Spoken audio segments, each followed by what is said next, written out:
внести изменения в законопроект об упрощении срочных трудовых договоров. Предложение подверглось жесткой критике со стороны партийных организаций и профсоюзов, представляющих работниц женских профессий. Существует опасение, что закон увеличит вероятность дискриминации беременных и родителей, берущих семейные отпуска. Законодательными изменениями правительство стремится сделать рынок труда более гибким и обеспечить работой прежде всего молодежь.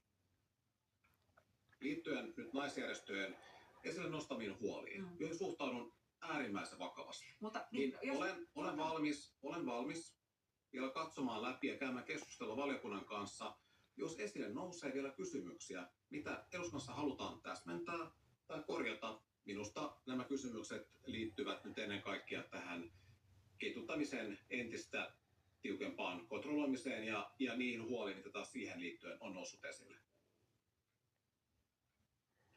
Десятки известных финских женщин стали жертвами дипфейк-порнографии.